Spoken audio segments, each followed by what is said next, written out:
And now, a Scared for Reals Extra. It's Chris O'Neill. And Adam Perry. All right, just a couple of weeks ago, Entertainment Weekly listed the 25 best childhood movies for when you're feeling nostalgic. You know, life gets stressful. You sometimes want to escape to movies that remind you of your childhood. And they made a list of 25 movies.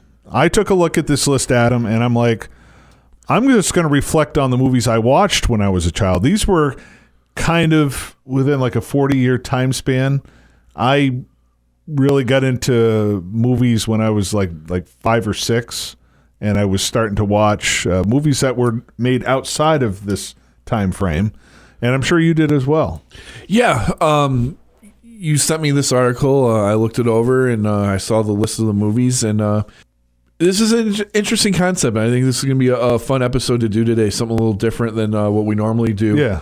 We're going to talk about the films that we watched when we were kids, not necessarily kid films, but movies we watched when we were kids that really sparked an interest in film for us. Sure. And, you know, looking at this list, you know, at least from my perspective, being a kid of the 90s, there were a few movies on there that did kind of, you know, hit a little nostalgia with me, but it's not, I don't think it's anything that I would call personally nostalgia.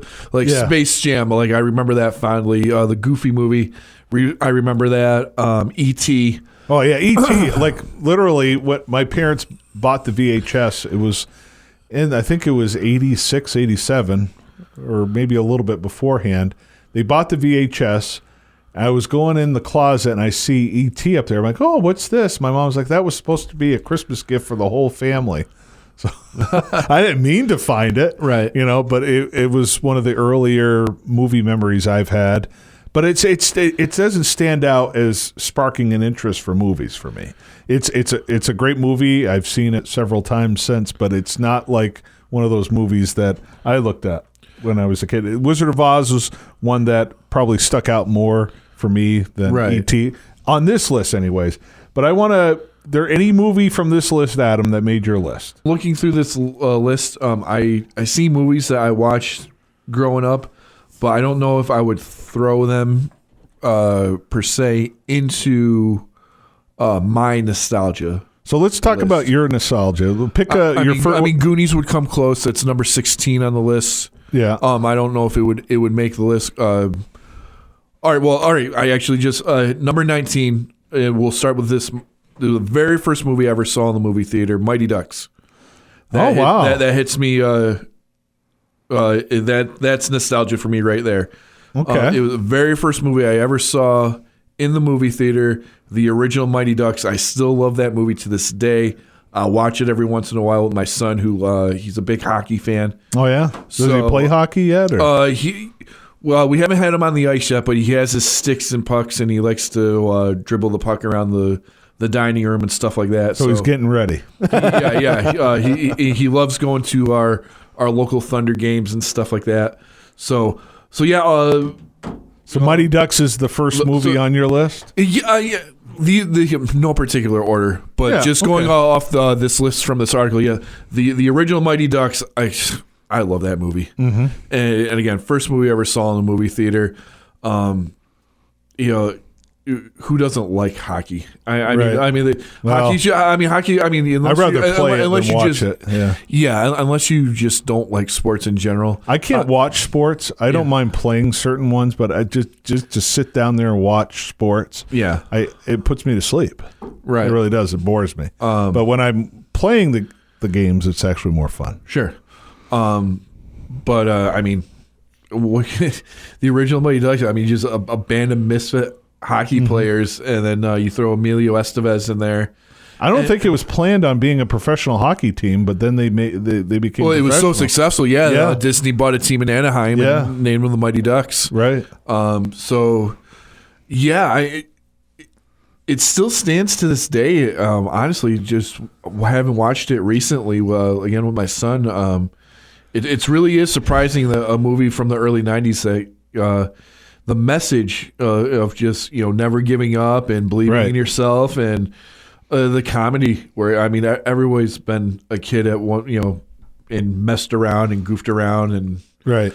and Emilio Estevez was absolutely fantastic in it to be a successful attorney who gets in trouble with the law and is forced to community service and rediscovers his love as a child for this game of hockey through these kids. It's a feel good story. It's a fun story, and I even have a Gordon Bombay Mighty Ducks jersey that I'll wear to local hockey games and stuff like that. So it's I didn't know you were a hockey guy.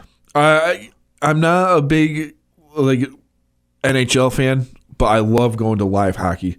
They're of all the sports I'm into. I mean, I'm a big Yankees fan, and so but there's nothing like watching hockey live. It's such a fun game to watch.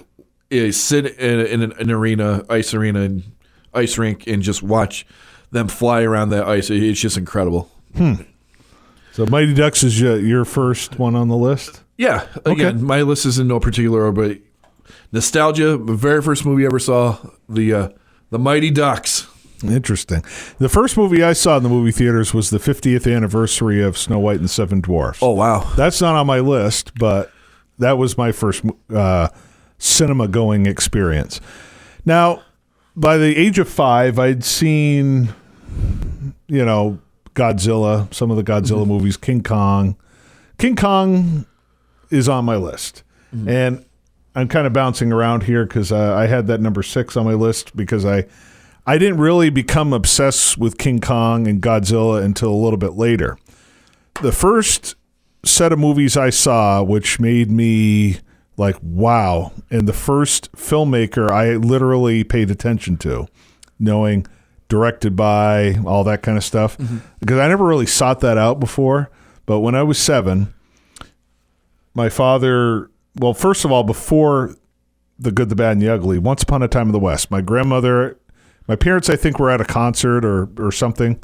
So she babysat me, and we're just watching TV, and we see this very interesting film that got our attention. You had Charles Bronson, Henry Fonda, probably one of the most coldest villains ever in any movie.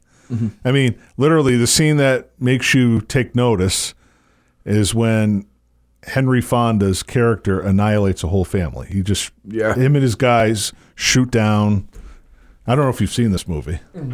I've seen it, yeah. Yeah, so, and then they're like, what are we going to do with this one, Frank? A little kid standing in front of him kind of crying in shock that his whole family's been massacred. So he looks at the kid, grins, and shoots him. It's like, whoa, it just the scenery, Ennio Morricone's masterful music. This is what a masterpiece looked like. I still just get the chills watching it.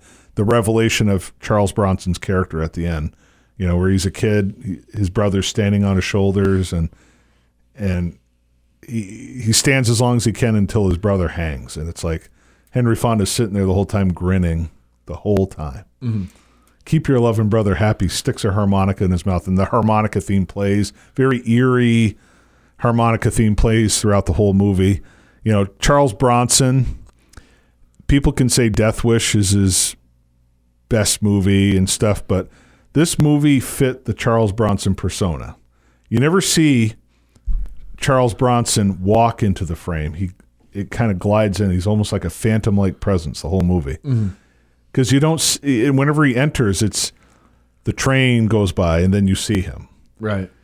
And then he just glides into the frame. He never walks into the frame. It's interesting how Leone set that whole character up. You don't really know much about it other than Henry Fonda was responsible for his brother's death. But yeah, I'm sitting there, I'm 6-7 years old, just like, wow, what am I watching? Yeah. What am I watching? And I was just completely stunned. And fast forward a year later, or several months later, my father was telling me about this Clint Eastwood movie, and he rented it, but it was the wrong movie. He was like, oh, no, this is the wrong one, but it was The Good, the Bad, and the Ugly. He rented it. Oh, wow. I don't know if he was trying to rent High Plains Drifter, which is kind of because Clint Eastwood became a filmmaker because of Sergio Leone. Yes, Don Siegel working with the Dirty Harry movies. Those two filmmakers really inspired him wanting to become a director himself. And you see it in High Plains Drifter, the Leone influence. But The Good, the Bad, and the Ugly, I mean, the story, 3 guys are on a quest for $200,000 worth of gold. 2 guys know one part of the secret. The other guy knows the other half of the secret. Who's going to get there first? Does that sound like a plot that's worthy of a 3-hour movie? Right. It's just it's one of the best directed movies I've ever seen. And I saw it once, and then I kept renting it, and then my parents bought it for me for Christmas one time, and then I watched it like sometimes every day during the summertime, just every day, because I wasn't bored with it. It's just like I just get enthralled every single time I see it, still to this day. And unfortunately, none of those movies ever get put on the big screen. So those movies, you've seen how like the visual that would look incredible on an IMAX screen or anything like that. It just pales in any movie today. Like people are like all enthralled with Dune, for instance, but the atmosphere shots, the landscape shots are nothing like what Leone did. Right. He would be noted for beautiful landscape and then an ugly face just appears on there. That's how the movie starts off. Right. After the credits roll, you see this amazing landscape and then this ugly scarred face shows up. Right. It's just, and was that guy there the whole time or anything like that? Leone is just brilliant at working the camera. I mean, the movies himself, he was influenced by the likes of John Ford, High Noon, like Once Upon a Time in the West, the whole opening sequence, waiting for someone on the train. High Noon, they're waiting for their partner so they could go back and kill Gary Cooper's character. But anyways, I digress. Those 2 movies by Sergio Leone, yes, I'd seen Empire Strikes Back before, which I love. I still do. The Godzilla movies, yes, I still do. I mean, I saw Goldfinger before I saw Once Upon a Time in the West or The Good, the Bad, and the Ugly. But those 2 movies, I'm like, I discovered that they were directed by Sergio Leone. He was the first director I literally sought out who did these movies. I don't know what made me want to seek it out, but I wanted to know. And then, when my parents ordered The Good, the Bad, and the Ugly, for a few dollars more, showed up as well on VHS. And so that was another Sergio Leone movie. So like, wow, the guy only directed 6 movies, and I've seen half of them by that point. Wow. But yeah, that's what made me at the age of 6 and 7 and 8. I really started paying attention. Who's making these movies? What's next for you, Adam? So again, no particular, because I wouldn't even know how to rank these movies. Yeah, I'm going from youngest to oldest. The movies that really made me love movies. I'm going from the youngest. I really started liking them, like really started my obsession with them, and I'm going to go to like the age of 10. Right. So that's my cutoff. All right. So you go next. So yeah, I'll do something similar. I think I just be a little bit more random of just remembering how these movies just affect me. So and I've told this story in other episodes. How can I not go with Frankenstein from 1931? It's a good one. So there I was. This was me at 5-6 years old. Scream is the big thing at the time. Yeah. And slash. So I've told this story before. I'll tell it again. Mm-hmm. I grew up with cousins who were 3, 4, 5 years older than me, and they all started getting into the slasher craze in the mid 90s, and I looked up to them, and I wanted to be one of them. You know, they were watching the Screams, the Michael Myers, the Jasons, and you know, I wanted to be a part of that. Well, my parents, being the good parents they were never ever gonna let their 6-year-old watch Scream or anything like that. Oh. So, but what they did do is, so I didn't feel left out, is that, you know, they took the local video store, and the very first, they said, you want to watch a scary movie? Here's a scary movie, and it was Frankenstein. And to this day, it flips back and forth between my all-time favorite movie. It was, and this is where my love, passion, and everything in the horror genre begins, and it begins with Frankenstein. It's a good starting point. Yeah, I mean, I could think of worse starting points than Frankenstein. Yeah, and we've talked multiple episodes we've dedicated to Frankenstein, and we've talked about it ad nauseum, and I could go another 4 or 5 episodes talking about Frankenstein, which I won't, at least not at this point. But again, that's where it all started for me, with my love and obsession and passion for horror, especially gothic horror, the classic horrors.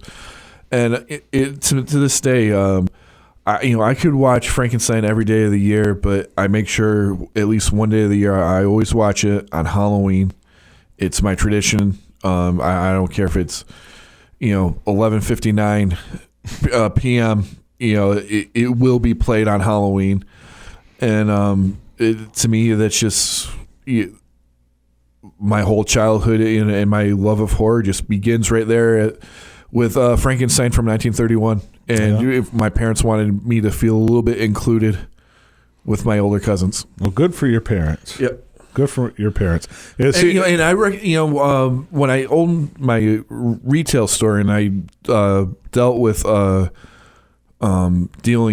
horror collectibles and stuff like that, I had actually had a lot of parents with kids around my age at that time. How would you introduce them to horror? We don't want them to be too scared. And I suggested start with a class, start with Dracula, right. Frankenstein, let them check it out, and it's... I wish more people would ask me stuff like that. Like a boy, 5, 6 years old, you could recommend Frankenstein, or in my case, when I was 5 or 6, Godzilla. Well, see, that's the thing. Like, I wasn't when I was 7 or 8 was, the Leone stuff. That's when my passion ignited. But I did enjoy watching, because I look back on it now, it's kind of cheesy, but Godzilla King of the Monsters with Raymond Burr. Mm-hmm. Because let's face it, before 2004, no one in this country was able to see the original Godzilla movie. Right. Which was like mind-blowing to me when I first saw it. I was like, this is not funny. This is not cheesy. This is actually kind of scary. This is actually kind of sad. Mm-hmm. You don't typically think that way when watching a Godzilla movie. No, you don't. So that was Godzilla is on my list. It's a little further down because, again, I was 4 or 5 years old when I watched Godzilla King of the Monsters. And then I watched The Return of Godzilla, which also had Raymond Burr in it back in 1985, and I still have the figurine my parents gave to me. I still have it. It's right next to my Godzilla box sets. And I didn't really care for that one so much, but Godzilla King of the Monsters kind of stands out a little bit. Again, my love for movies wasn't at that point where I was like really excited about movies, but I was excited about Godzilla. And then it was like when I was 8 or 9, Ghidorah, the three-headed monster. I never saw Mothra versus Godzilla, which came out earlier in that, it like literally April of 1964 was when Mothra versus Godzilla came out. And then later on that year, Ghidorah, the three-headed monster, came out. And one thing, again, years later, I look back, it's a spy movie with monsters in it. Mm. You've seen Ghidorah? Yeah. Oh, yeah. The actual Japanese version, you got to watch it in its original language, because unfortunately, when they translated it to the English language, some of the Japanese characters sound dumb. Yeah. And they're not dumb. No. What's better?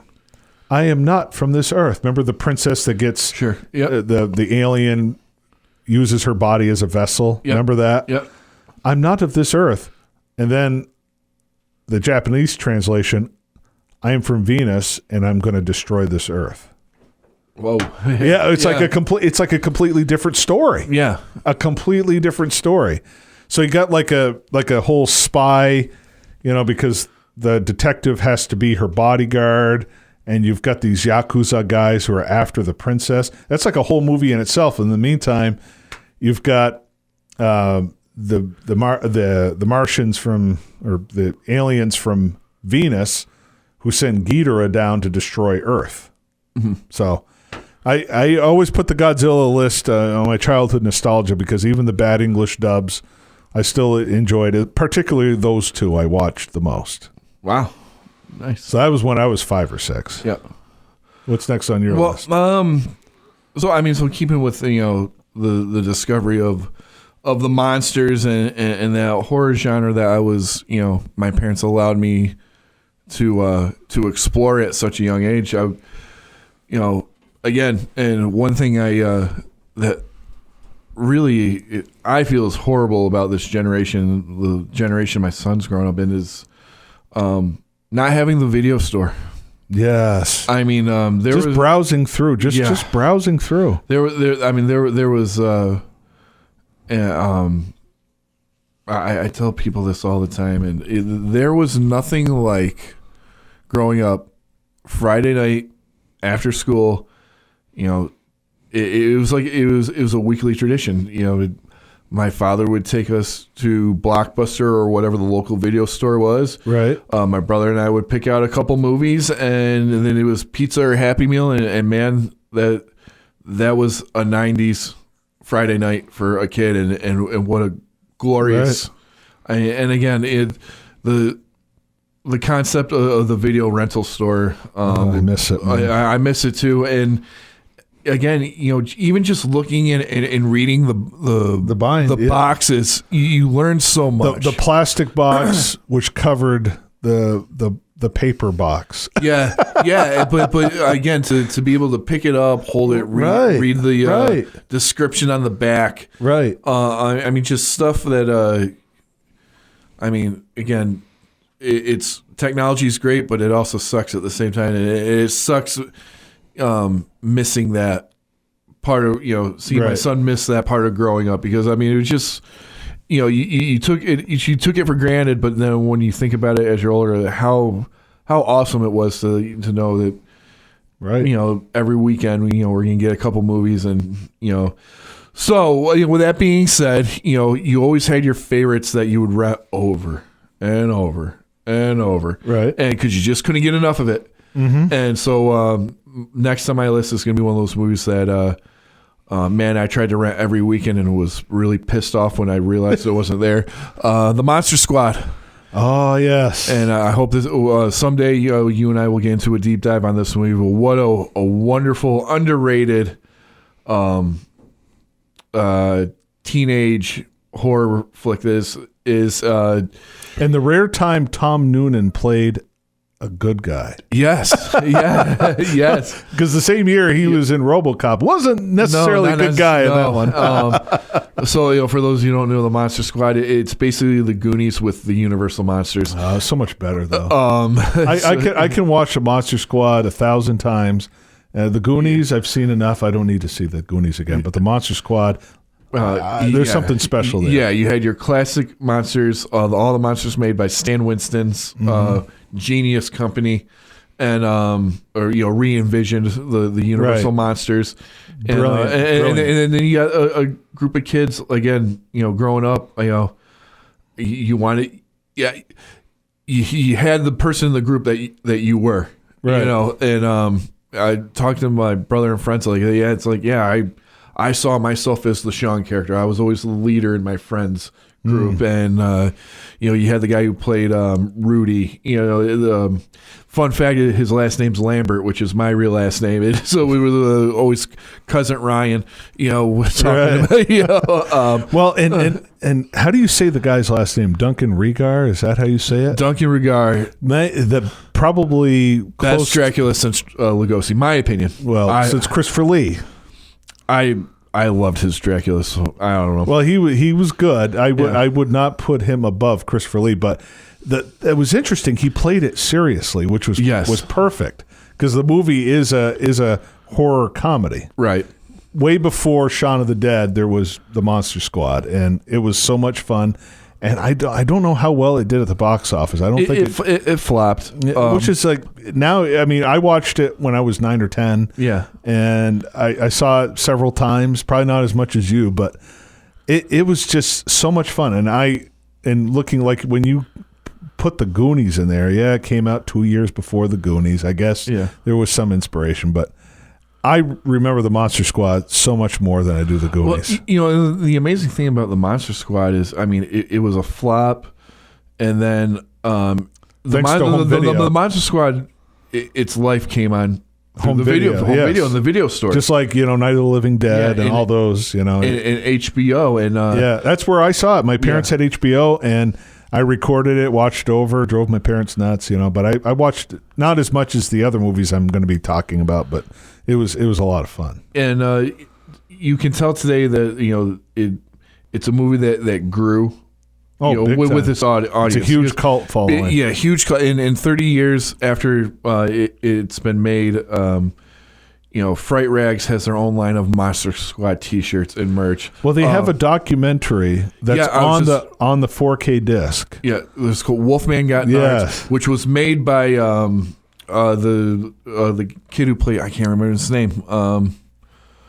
The actor who played Sean, the main. What is his name? Goyer.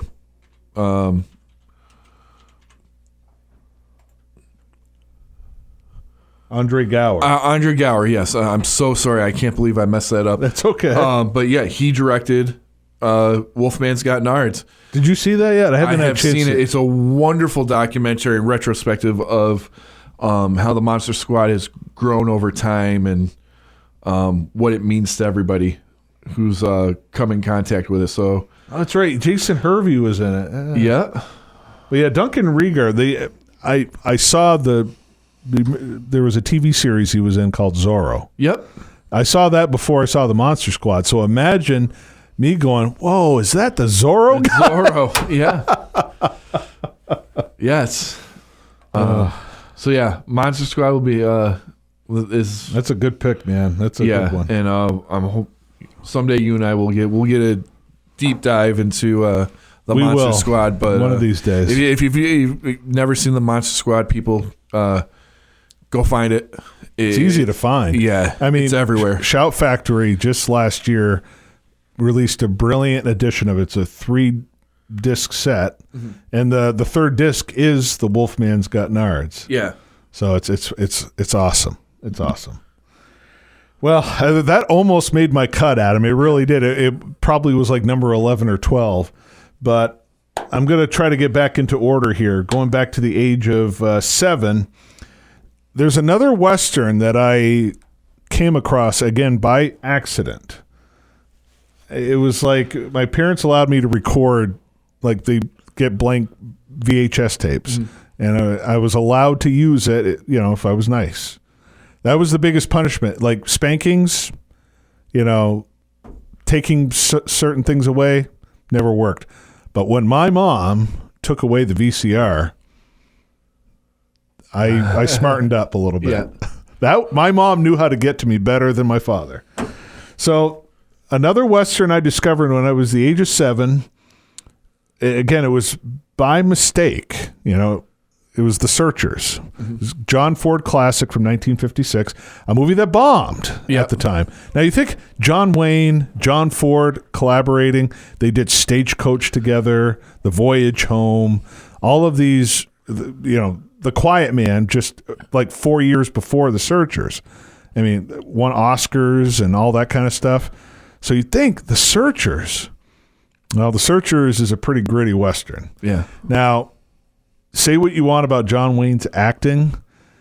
John Ford and Howard Hawks were the only 2 directors that really knew how to utilize John Wayne.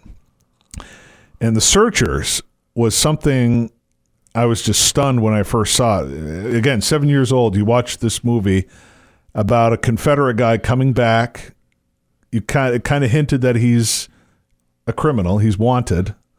because Ward Bond plays part of the sheriff of the area, and he's kind of like, there's a lot of tension there. And he's helping Ward Bond's character kind of reluctantly, helping him find out there's like some Native American massacres that are going on. They're targeting families in the area. Somehow, though, one of the targets is his brother's house, or it could be a friend of his brother's house. Don't know which one the Comanches are going to pick. So they're out in the middle of nowhere, like 25, 30 miles away. The horses, some horses are going to die if they leave at that point. So John Wayne stays behind. In his heart, and just with a glance, you can see he has a feeling that it's his brother's house. He comes back, the house is burning, and you don't see anything. Like today, if the searches were remade, you'd see the corpses all bloodied, the raped women and all that kind of stuff. All you see is John Wayne in a darkened silhouette, kind of just slump over, and that's all the reaction you need. Yeah. And this movie was just, people talk about the traditional John Wayne Western. This is not the traditional John Wayne Western. Again, this is near the time where the Hollywood Western was starting to go downhill, and the box office receipts from this kind of showed that. But so what happens then, his two nieces are kidnapped by the Comanches, and he becomes obsessed. Him and Jeffrey Hunter plays kind of the adopted half Cherokee, half Caucasian. His brother adopted him and kind of raised him as their own. So he feels compelled. I got to find. He felt that they were his sisters, and John Wayne, very racist in the movie, and people kind of shun this movie because of the racism, but. That was John Ford's literally said, "This is how I dealt with my racism," was this movie. Oh, wow. So it's a very powerful statement, but more importantly, it's a story of obsession, because John Wayne's character just becomes so obsessed he becomes kind of crazy. And do you think of John Wayne as playing a guy who's just like almost on the border unhinged? Unhinged. You don't. No, you don't expect it. No. But this movie, he's shooting like tons of buffalo just so he can starve out the Native Americans. Wow. It's like, wow. There's still not a Western out there like this movie today. Sam Peckinpah and Sam Fuller made some pretty violent Westerns, but there's really, you don't see the violence in this movie, but it's pretty gritty. Right. You think about it. There's a dead Native American. He shoots the eyes out of the Native Americans. Again, you don't see it, but he elaborates how he somehow knows some of the Native American lore.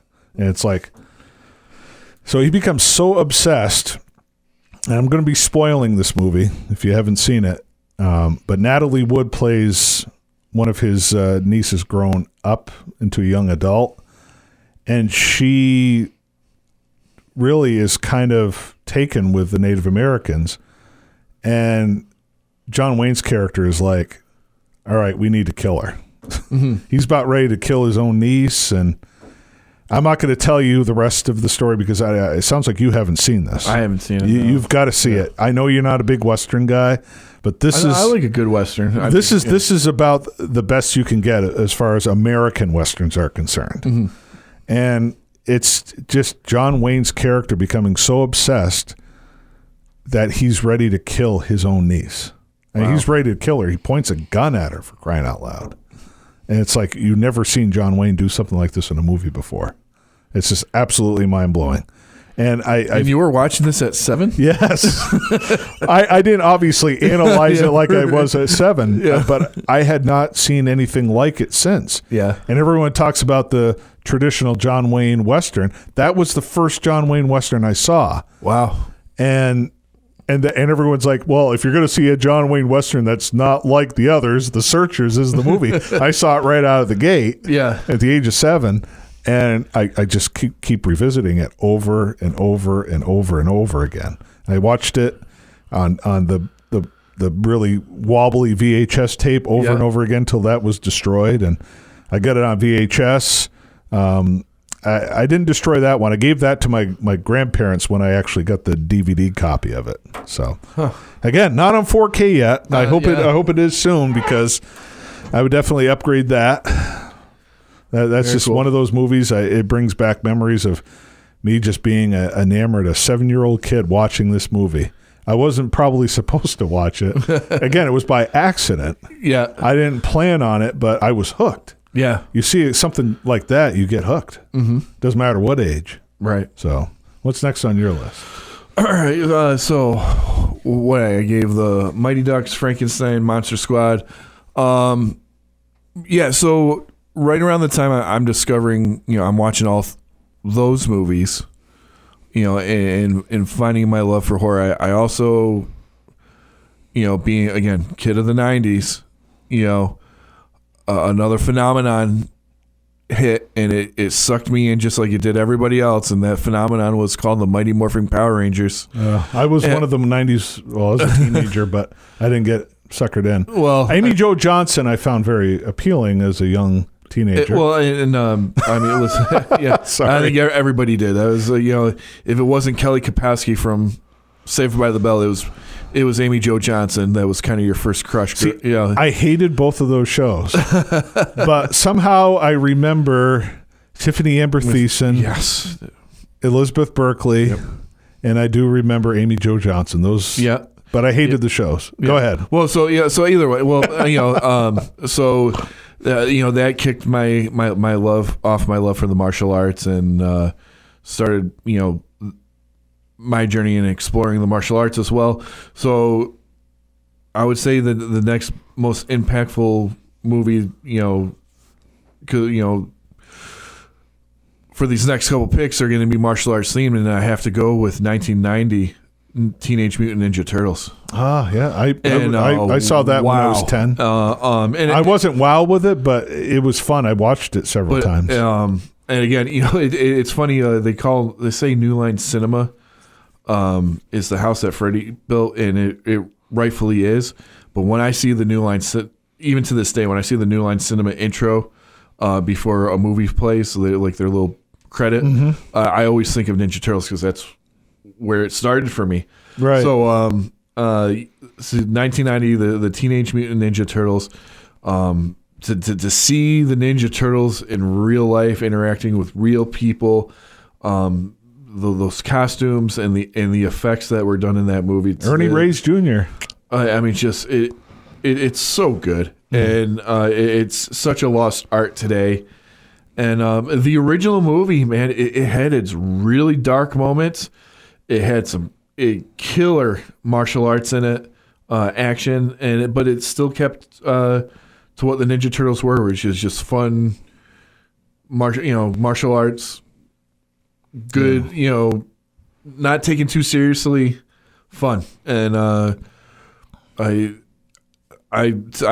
love the Ninja Turtles. My son's big into the Ninja Turtles, and I was actually the new movie, the Mayhem movie that came out a couple months ago, which wasn't too bad. It was really, I enjoyed it. Again, I me being me, I would love to see them do another movie like they did in the 90s with practical effects and stuff like that. But that's besides. That's for another conversation. But I was laughing because we're walking through Target right after that movie came out, and I'm taking my son through the toy section, and I was like, "Is it 2023 or is it 1993?" Because you looked at the toy aisle, one side you had Indiana Jones, and then down the aisle you had Michael Keaton's Batman, and then on the other side of the aisle was all Ninja Turtles. Mm-hmm. I was like, holy crap. So the thing with nostalgia, and I've said this before in many episodes, is they're messing with our nostalgia by making subpar movies that we remembered. I know you like the new Ghostbusters. The new Indiana Jones is a disaster. It should never have been made. And then this Ninja Turtle movie, that doesn't deserve to be plopped in with the rest, but they're making these subpar movies and they're feeding off the nostalgia, like the Marvel reviving and redoing some of the stuff, and then like 1997 X-Men. Yeah, they're trying to relive that nostalgia, and then you had just last year they put the Michael Keaton Batman back into play, and it was not that good. Mm-hmm. But anyways, they're trying to tarnish all of our nostalgia. Right. Go ahead. But either way, 1990, the Teenage Mutant Ninja Turtles, the movie. It's so good. And I still watch it to this day when it's on. I'll keep it on and I'll watch a few minutes here and there of it. It's just, again, if you're a martial arts fan, if you're a practical effects fan, it's cool. And it really captured what the Ninja Turtles were all about. Right. So again, I mentioned briefly King Kong earlier, and we had a whole episode. I was 6 when I first saw it, but I've seen it so many times. But then, like, after I started getting into the Leone stuff, John Ford, I really was just I appreciated the movie more for some reason. I don't know how that's possible, but it just seems like, when I was 6, I enjoyed it. As a kid, you see a big monster running around the screen. It's like, whoa, right. This is cool. But like after Leone, John Ford ignited my passion for movies, I just started watching King Kong in a different way, because that's a movie I watch at least once a year. Mm-hmm. And it's just, as a kid, I watched it over and over. And when I got to 8 or 9, it's just like, wow, I saw it in a different way. And it's just, and then like years later, knowing that they use 3 different type of Kong creatures, for the stop animation, I was like, wow. But yeah, King Kong is definitely, one of the movies from my childhood. Again, I saw it before I saw the Leone movies. It sounds like I'm skipping around a bit, but it wasn't until after I saw all those Leone movies, John Ford, where I was just like, I really started to study the different things in the movie of King Kong. Mm-hmm. It's just so much to absorb. Yeah. It really is. I mean, again, you got to put yourself in 1933. There had been nothing like it before or since, really, in my opinion. But Ray Harryhausen definitely. Sure. Yeah. But anyway, what's next for you? Oh, next for me, keeping with the martial arts, as I discovered that, I'm going to go with a movie that I know is really bad, and but what, man, I it just has that little place in my heart, and that is Double Dragons, starring Mark Dacascos, Scott Wolf. Yeah, we talked. You mentioned it a little bit in the Crow episode. Yes. Oh well, because Mark Dacascos, he ended up going on to play Eric Draven in the sci-fi TV series The Crow. Right. You know what? The movie really had nothing to do with the video game that it inspired. Right. Well, of course not. Yeah. I can't even tell you why I like this movie. I mean, other than I grew up to be a big Mark Dacascos fan. So what were you doing at the time when you saw this? This is where I'm discovering martial arts. I'm taking my first karate classes. Okay. I'm loving the Ninja Turtles. I'm loving the Power Rangers. So again, you get this. Now the Double Dragons is coming out. We all know the video game. They got the cool. They're cheesy now, but to a 6-year-old kid, the cool looking red and blue costumes that they get at the end of the movie. You got what's his name? The Terminator, Patrick. Robert Patrick as the Shadow Master. It's again, at that point in my life, if there was a sidekick or a roundhouse kick to the head, I was sold. I was in. But something about the Double Dragons, I don't know if it's because it's a favor of both me and my brother, and it's about two brothers and the relationship between two brothers, and that it still resonates with me. But it's just it just got a Blu-ray a year or two ago with full interviews from the cast, and and that's in your collection, right? It is in my collection. Yes. So it's got its audience. It was by no means a groundbreaking movie. It kind of gets lumped into another movie that didn't make my list, but still kind of there. The Mario Brothers movie with John Leguizamo. Did you see the 4K set that came out with that? I saw. I don't have it, but I saw it. So yeah. So it's like. That and no Quiet Man 4K, we get that. So yeah, Super Mario Brothers and Double Dragons, they kind of sit in the same world. They're favorites, but I know they're not good. But I just something about them that just it stirs that 5-6-year-old child in me. And again, at that time, if there was kicks to the head, I was sold.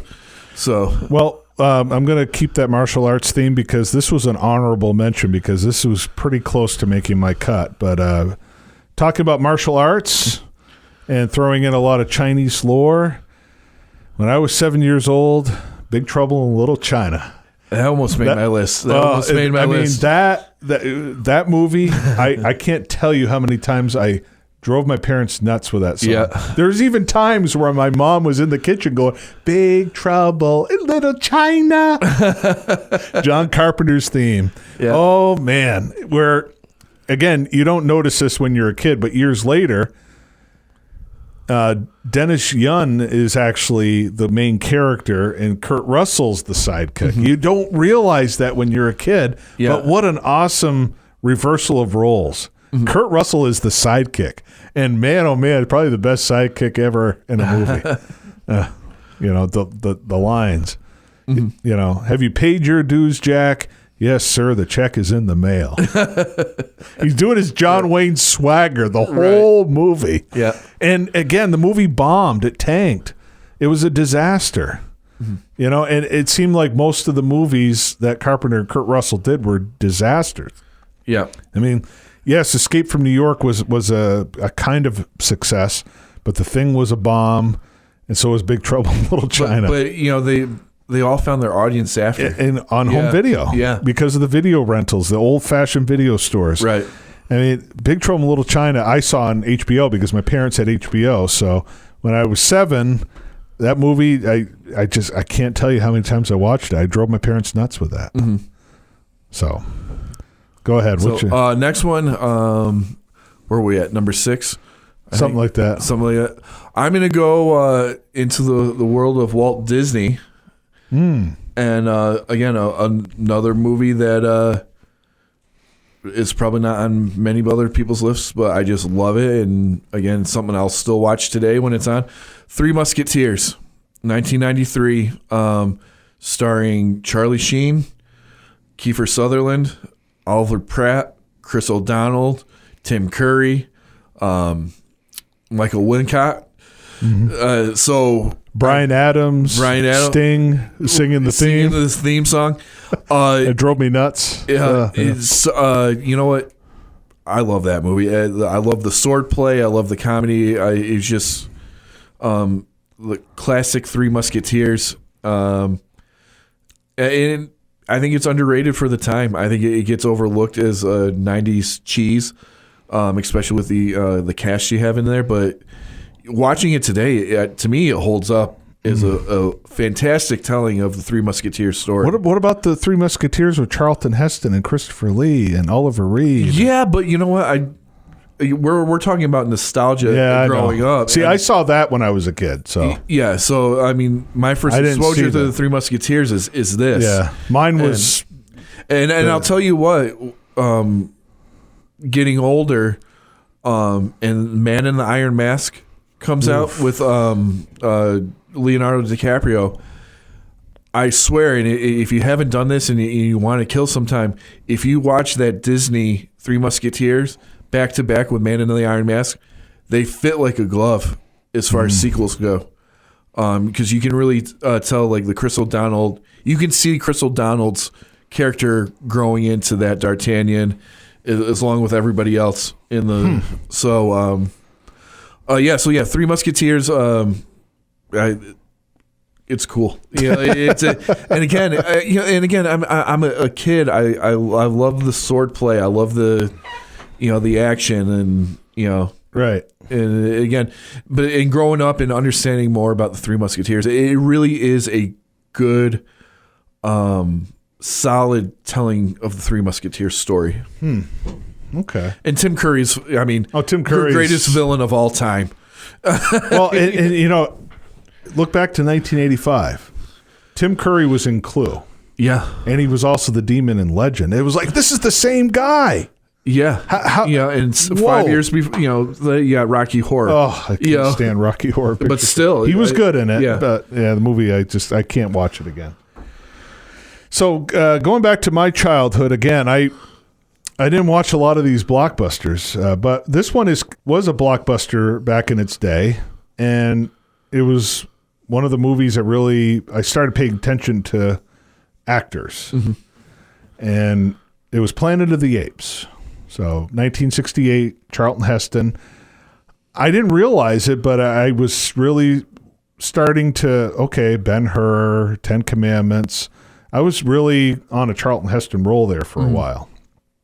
So I was like, I wasn't trying to do that, but I was connecting. I was 7 years old, Sergio Leone, amazing filmmaker, John Ford, John Wayne. I was really starting to pay attention to this stuff. But Charlton Heston, guy, very stoic, larger than life characters, I'm wearing the Soylent Green shirt today. But Planet of the Apes was the first one that, of his that I really started watching over and over and over and over. It was before Ben-Hur, before Ten Commandments for me.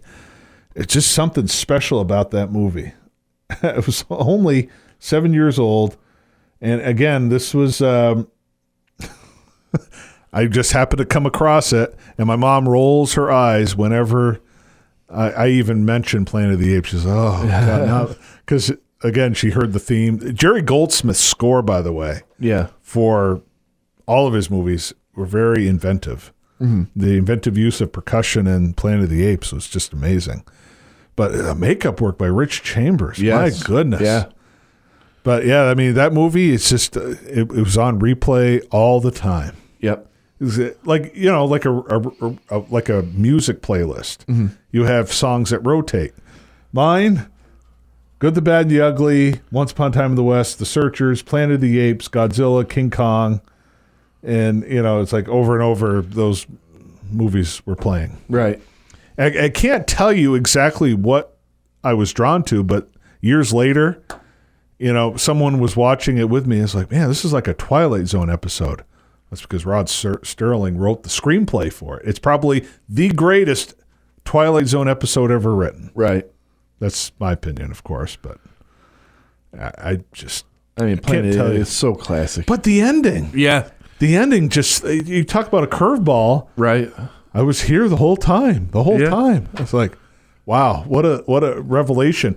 And when I first saw it, I didn't know that was the ending, but that's how the movie ends. Right. Him cursing right in front of the blown up Statue of Liberty. Yeah. It's like, wow. Talk about a wow moment, huh? Yeah. Yeah. It's just, and I revisit it all the time, and it's just like there's no music at the credits. It's just, it ends with the sound of the ocean. That's it. Mm-hmm. It's like, man, does that make a statement or what? Mm-hmm. Wow. What's next for you? Next for me, if I didn't mention this growing up, Batman, 1989. Yeah, it has to be. I saw that in the theaters too. It has to be in my list. That it's one of my all-time favorites. Jack Nicholson is the gangster version of Joker. It's just out of this world. I remember the headlines. There was like Jack Nicholson demanded top billing for that too. He got a lot of money. Oh yeah, and he still makes a lot. Well, and of that's money. the thing. He was one of the first actors to. he didn't take a full salary. He took a percentage. Yeah. He gets a piece of the merchandise. He gets a piece of everything. It's amazing. Anything Joker sold today, he gets a percentage of. Even Heath Ledger stuff. Yeah. He gets a piece. Anything Joker, he gets it. And talk about like a stroke of genius of Yeah. marketing. He took a great deal. Like he was going to get paid like multiple millions like Marlon Brando, but he turned it down so he could get a percentage of that. He saw it and he knew. He knew that this thing's going to be big. Wow. And so yeah, and again, the performance we get from Michael Keaton, I mean, putting. So you're probably too young to see that on the big screen. I did not see. No, that was a VHS rental. Gotcha. That got worn out over and over and over and over. Yeah, because I mean, 89, I would have been 2. So yeah, a little too dark for. Yeah. But anyway, you were talking about the performances. But the performance again, it's just.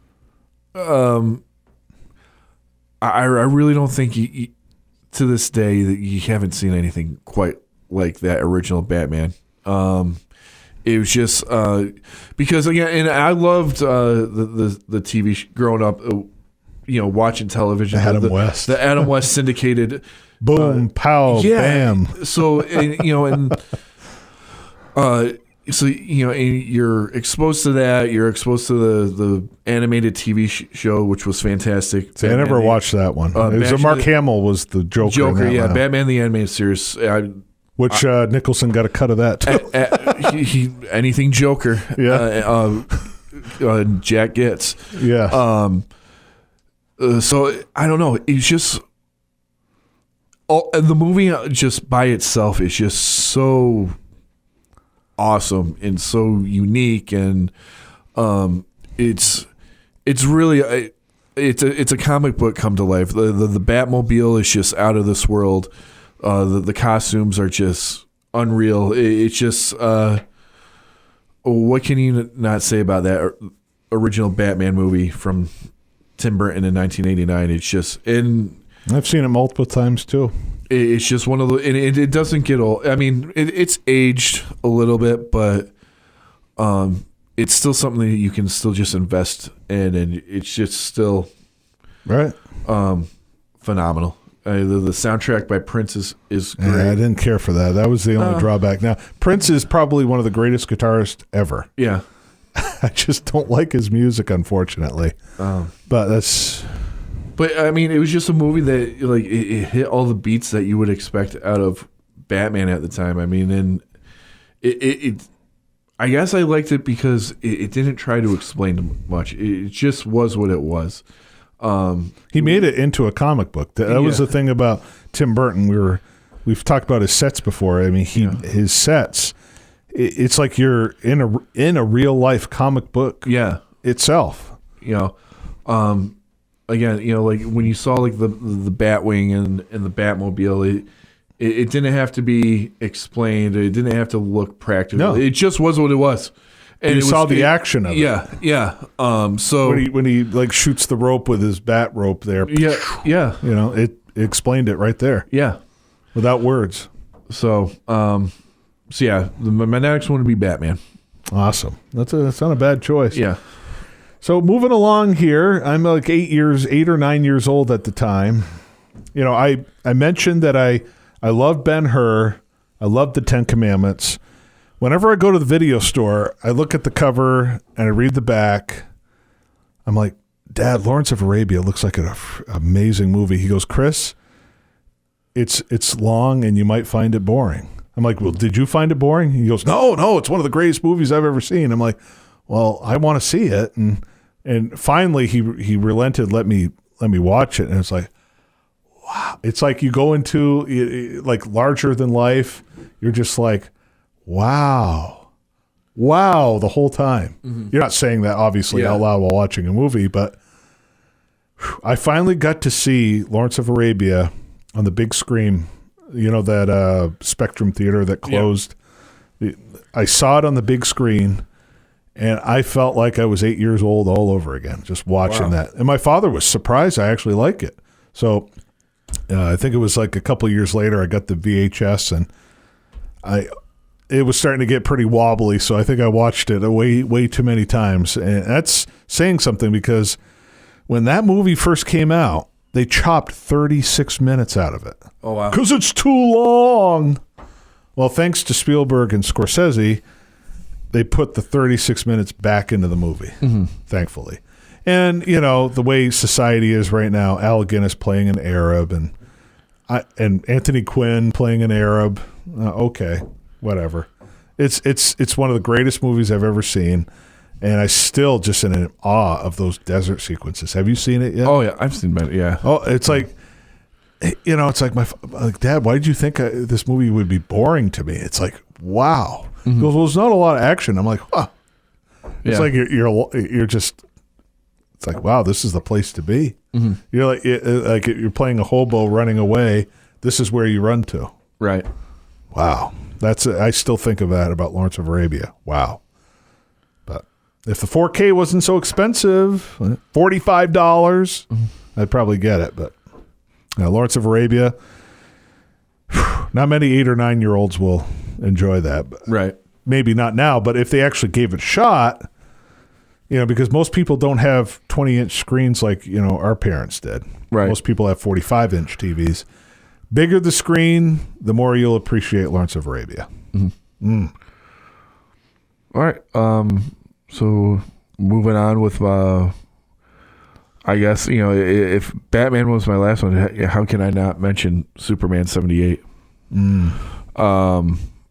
Again, you know, being a little boy, loving his superheroes. To me, and forever, Christopher Reeve is Superman. Starring Marlon Brando, Gene Hackman, and Christopher Reeve. You know, introducing Christopher Reeve. You know, but Christopher Reeve, the original Superman, the movie, amazing. You know, you had 3 stories in one. You know, you had the Krypton story, and then the Smallville, and then the comic book come to life once we got to Metropolis. It sounds like a mess. Like you can't put all 3 of those in the movie. But the way Donner and Mario Puzo, right. Mario Puzo, known for The Godfather, he wrote the screenplay for Superman. And he did a brilliant job. And again, you know, the tagline, you know, you will believe a man can fly. Yeah, you believed it. Yeah, I mean that first scene where we see Christopher Reeve in costume in the Fortress of Solitude, and he flies through the screen. It's just wow. It's one of those movies that still to this day hits me just like incredibly. You know, he's literally standing there still and lunges at the camera and comes right at you. And what an introduction! So Christopher Reeve. I don't care who puts on the suit, you know, and what type of accolades those other movies will get in the future. Christopher Reeve will always be Superman. And you know, that's it. And again, growing up, we didn't have the Marvel boom in the 90s. So Batman and Superman was it. So I'm grateful for that, because I mean, there's no other Superman than Christopher Reeve. But almost 50 years later, you would think there would be superhero movies that would come close to love and passion for the character. And the only one that's come close is Christopher Nolan. He's come the closest. And even then, I'd rather watch Superman than that Batman trilogy, which is really good. But it's unfortunate that all of these Marvel boom movies, I mean, how many we get? Like 30 of them in the past 10 years, 12 years? Not one of them really has the love and passion for the character like Superman. Superman, you could feel. Yeah. You could feel and invest in a friggin' alien. Yeah. But again, this goes to the brilliance of Christopher Reeve similar to Michael Keaton. Christopher Reeve knew that being in the Superman costume, he didn't have to do much. No. So he let the costume do its thing. His brilliance came with Clark Kent.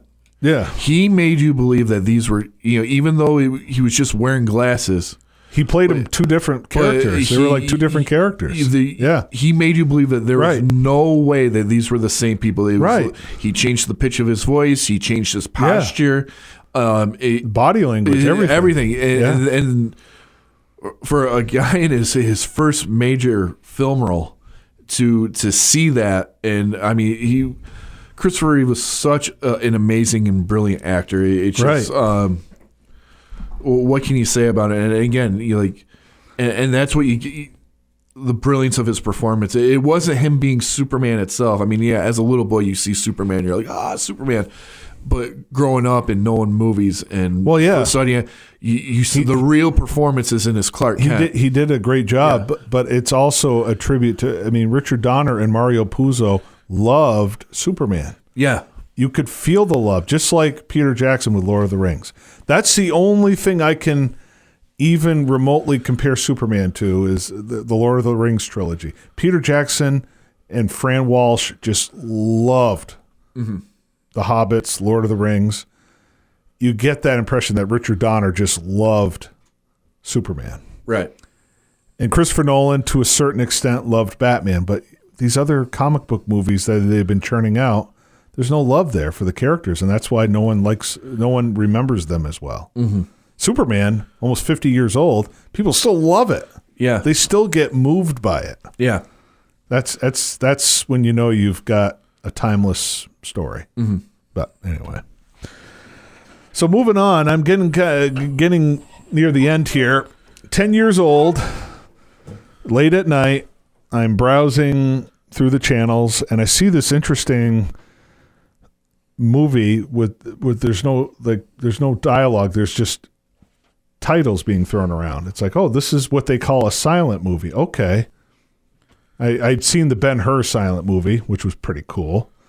But this one was just something special about it. There's all these weird effects. There's this robot, and we talked about it, Metropolis. And I didn't know what it was at the time. I was just like, I got to find out what this movie is. And I looked thumbing through the paper book TV guide. Oh, Metropolis. Interesting. And it kind of stuck with me because it's like, wow, the images that you see in that movie are just stunning. So you've seen it, right? Oh yeah. Yeah. It's the visuals they stay with you. It's still an impactful movie to this day. Right. It's still, people are still inspired by it. They still reference it. They still use it. It's just one of those movies that's just right. And I talk all about the different cuts that I've seen over the years. We did a whole episode of it. Just look through our YouTube channel, scroll through, you'll see Metropolis. But I saw the 90-minute version. That was when I was 10. And then when I was 21, I saw the roughly 2-hour cut. And then, several years after that, I got the restored 2.5-hour cut. But there's 3 hours somewhere. I hope we can find that someday. So what's next for you? So, all right. So I'm going to end my list here. But I'm going to throw out some, before I give you my final movie on this list.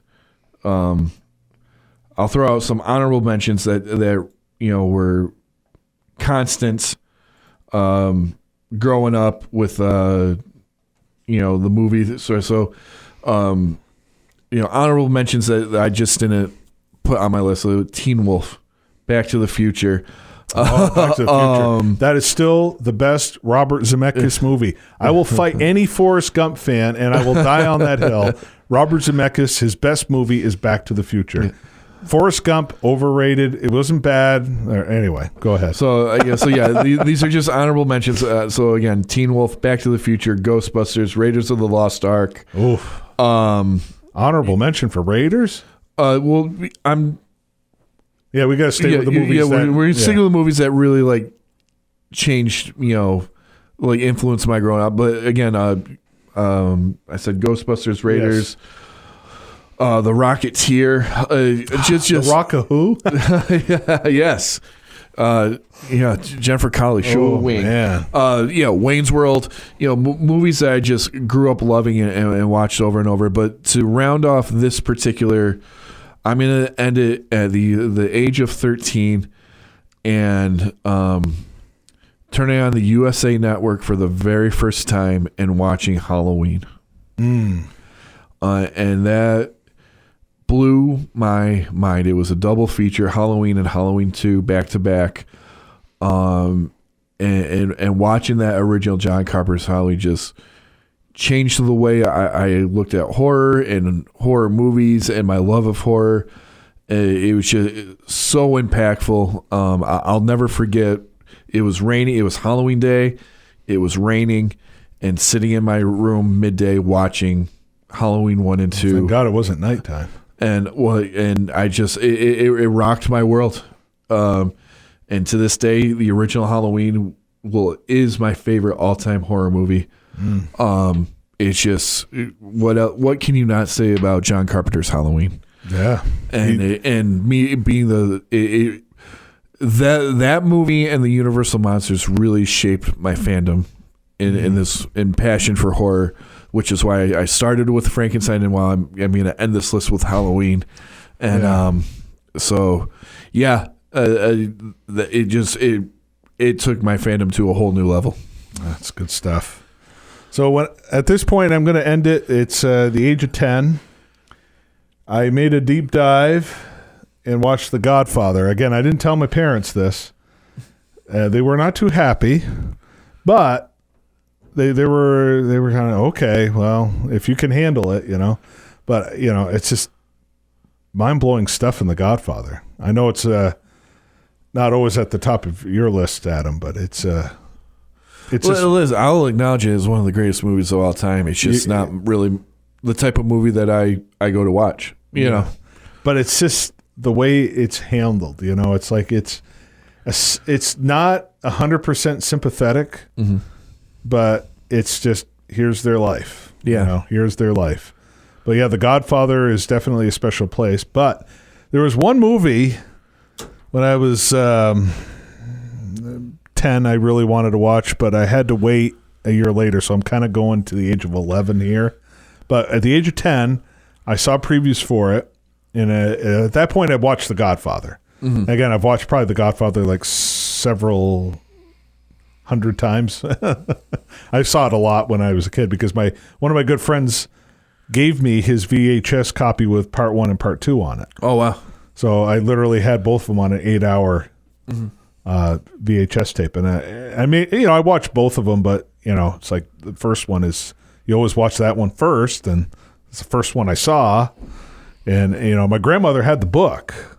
So I read the book afterwards and connected a lot of the dots, and it's like, damn, Coppola and Puzo were very loyal to the book. It's amazing. And all the trouble they had to try to get the movie made, it's like, yeah. Because, Coppola hadn't really made a major movie yet, but yeah. Yeah.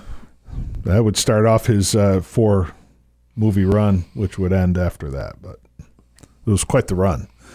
But the one movie I kept referring to that I saw previews for, and I read about it, and I wanted to see it. My father's like, no. He was very adamant. Goodfellas. Yeah. You were wondering when Scorsese was going to play into this list. But yeah, Goodfellas is a movie I always wanted to see. And it's just, my father's like, no. And I'm like, Dad, I've seen The Godfather. Well, Goodfellas makes The Godfather look like a Boy Scout movie, Chris. And so when I graduated from 8th grade, I was not quite 11 yet.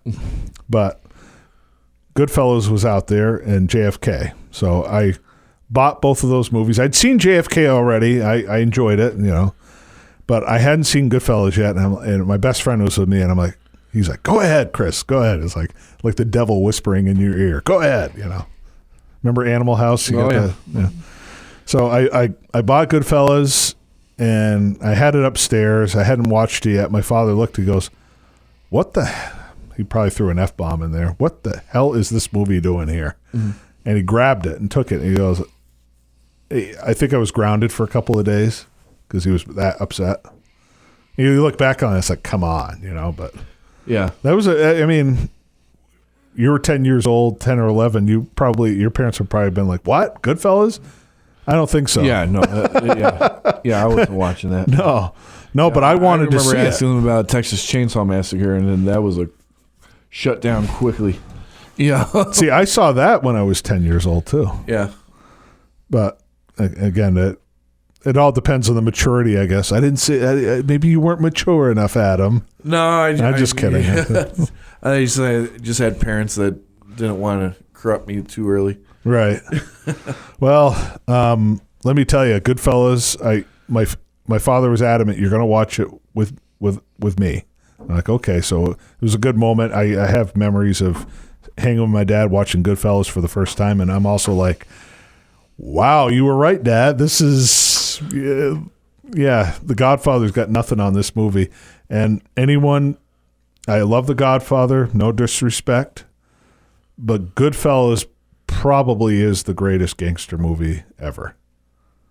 Because, I mean, the way Scorsese introduces the lifestyle, it's like, yeah, this is not bad. Even they're doing some bad things, but it doesn't seem bad. And by the end of the movie, you're like, whoa. This is not good. Yeah. This is not good. And Scorsese even mentioned he says there's really no main character, but it's like Dante entering the 9 circles of hell. Yeah. That's what he contributed Goodfellas to. And seeing it from that perspective, it's like, whoa. So the main character is actually the world, the mafia world, and all these guys are just succumb to it. Yeah. It's incredible. I've never seen any filmmaking like it before or since. And I know Scorsese was influenced by so many different filmmakers, but man, oh man, he makes it his own. Right. Everyone's like, oh, Tarantino, he pays homage, but a lot of times he copies, but he's respectful about it at least. But Tarantino doesn't have, I don't think, his own style. Because he borrows so much from others, and there's nothing wrong with that. He does a great job. Tarantino's brilliant. But Scorsese really has his own style that no one else has, and constantly reinventing his style throughout the years. It's amazing. Wow. But Goodfellas, yeah. And from there, I was off into a whole new world with movies. Yeah. Yeah, same with me. Because Scorsese, at that point, I was like, I got to see more movies from this guy, and he became my vessel from which how I viewed all other movies. Isn't that something? Yeah, and that was the same thing with me growing up. Discovering Frankenstein led me down the path of discovering all the monsters. Right. Same with Leone. Yeah. I got really into that, and then as soon as Scorsese hit, though, when I was not even 11 years old, I was just like, wow. I started. What is this guy like for movies? And I saw his documentaries. Oh, I got to check this movie out. And then boom, I have another favorite movie and another favorite movie. Yeah. So I have no favorite movie per se, but Scorsese really, really opened my eyes to what is out there for film. And there's a huge world, and I haven't even discovered half of it when it comes to cinema. Mm-hmm. But thanks to him, I have an idea. All right, Chris. Fun episode. Yeah. Just talking about movies that memory lane, nostalgic movies. Entertainment Weekly had that article. Look it out. But this was our own interpretation of movies from childhood. So let us know what your favorite movies are when you were growing up. You can, reach out to us through YouTube, Facebook, Twitter, X, and Instagram. Just let us know what movies you like to turn back to for nostalgia. We'll see you next time on Scared for Reals.